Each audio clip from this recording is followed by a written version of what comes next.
In this lecture, we will talk about least square estimation of MA1 process. We know that for an MA process, we need to use the some kind of iterative algorithm to obtain the least square estimates. And for the least square estimates and the use of these iterative algorithm, providing some efficient starting values is very important. So what we can do that we can use these sample summaries to specify these starting values. So these starting values, which are based on the description of observed sample time series, will be very helpful. So if we have an MA1 model, say yt is equal to mu plus zt plus theta 1 zt minus 1, and we want to obtain the least square estimates of mu and theta 1. So what we can do that we may choose some best starting values for the parameter mu and theta 1. In case of this MA1 process, so the initial estimate would be y bar, and we know that the parameter mu lies between minus infinity and plus infinity. So actually any value from the real line can be used as a starting value of the parameter mu.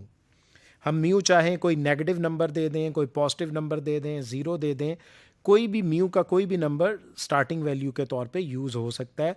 लेकिन जैसा कि हमने बात की कि हम starting values वो लेंगे जो कि सैम्पल की डिस्क्रिप्शन कर रही हों, जो कि सैम्पल की समरी पे बेस कर रही हों.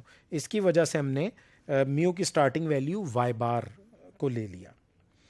इसी तरह से जो थीटा 1 पैरामीटर है, ये -1 और +1 के दरमियान अगर लाई करेगा तो MA प्रोसेस इन्वर्टिबल होगा.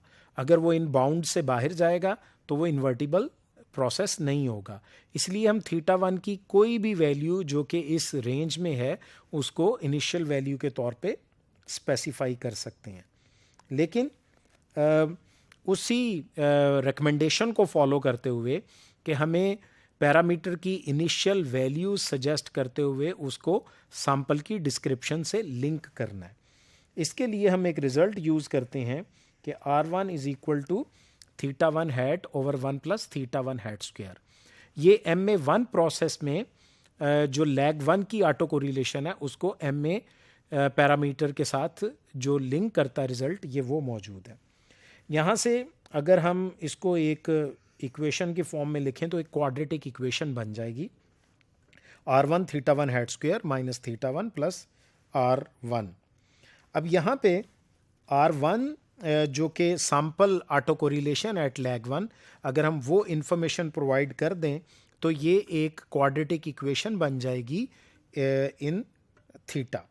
और इस इक्वेशन को फिर हम सॉल्व कर लेते हैं, और क्वाड्रेटिक इक्वेशन को सॉल्व करने से हमारे पास 2 रूट्स आ जाएंगे.